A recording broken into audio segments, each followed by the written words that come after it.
வணக்கம் உறவுகளே, எல்லாரும் எப்படி இருக்கீங்க? நல்லா இருக்கீங்களா? நானும் நல்லா இருக்கேங்க. இன்றைக்கி நம்ம பார்க்க போகிறது தட்டைப்பயிர் சுரக்காயை வச்சு ஒரு அருமையான புளிக்குழம்பு தாங்க பண்ணியிருக்கிறோம்.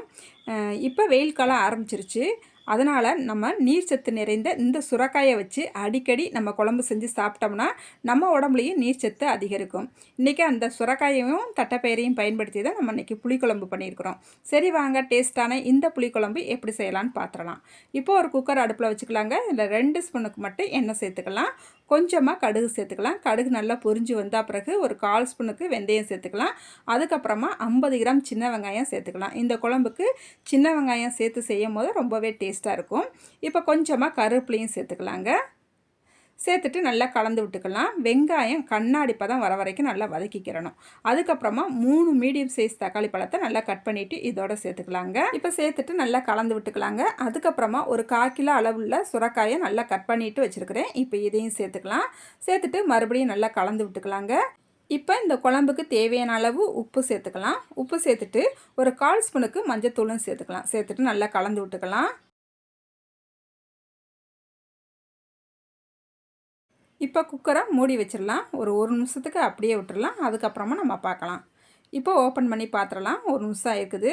ஓரளவுக்கு நல்லா தக்காளி வெந்து வந்திருக்குது. அதுக்கப்புறமா கொஞ்சமாக மல்லி இலையும் சேர்த்துக்கலாம், பொடிசாக கட் பண்ணிவிட்டு. அதுக்கப்புறமா நம்ம மசாலா பொடி சேர்த்துக்கலாம். வீட்டில் அரைச்ச மசாலா பொடி 3 ஸ்பூன் அளவு சேர்த்துருக்குறேன்.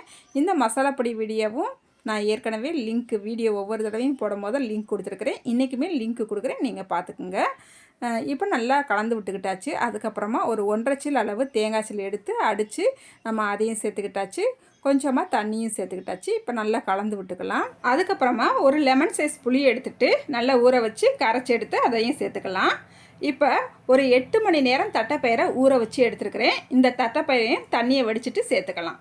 சேர்த்துட்டு நல்லா கலந்து விட்டுக்கலாம். இப்போ நம்மளுக்கு தண்ணி கம்மியாக இருக்குது, அதனால் கொஞ்சமாக தண்ணி சேர்த்துக்கலாம். இப்போ தண்ணி சேர்த்துட்டு மறுபடியும் நல்லா கலந்து விட்டுட்டு உப்பு காரம்லாம் கரெக்டாக இருக்கான்னு ஒரு தடவை செக் பண்ணிக்கலாம். இப்போ நான் செக் பண்ணி பார்த்துட்டேன். எனக்கு உப்பு காரம்லாம் கரெக்டாக இருக்குது, புளிப்புமே கரெக்டாக இருக்குது. இப்போ மறுபடியும் குக்கரை மூடி வச்சிடலாம். மூடி வச்சு ஒரு 4லேருந்து ஒரு 5 விசில் விட்டோம்னா நம்மளுக்கு சூப்பராக குழம்பு ரெடி ஆயிரும். அதுக்கப்புறமா நம்ம பார்க்கலாம். இப்போ பாருங்கள், ஒரு 4-5 விசில் விட்டாச்சு. நல்லா குழம்பு ரெடி ஆயிடுச்சுது. ஓப்பன் பண்ண உடனே கமன்னு வாசனையாக சூப்பராக இருக்கும். இந்த புளிக்குழம்பு சுட சுட சாதத்தோடு நம்ம ஊற்றி சாப்பிடும் போது இந்த தட்டைப்பயிர் குழம்பு சூப்பராக இருக்குங்க. அதை விட நம்ம சப்பாத்தியோட சாப்பிடும் போதையும் இன்னமும் டேஸ்ட்டு சூப்பராக இருக்குங்க. மிஸ் பண்ணாமல் நீங்களும் இதே அளவுகளோட இந்த சுரக்காய் தட்டைப்பயிர் குழம்பை ஒரு முறை ட்ரை பண்ணி பாருங்கள். ட்ரை பண்ணிவிட்டு எப்படி இருந்துச்சுன்னு மறக்காமல் கமெண்ட்டில் சொல்லுங்கள். இந்த வீடியோக்கு ஒரு லைக் பண்ணிவிடுங்க.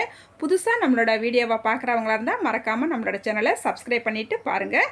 அடுத்த ஒரு வீடியோவில் பார்க்கலாங்க. பாய்.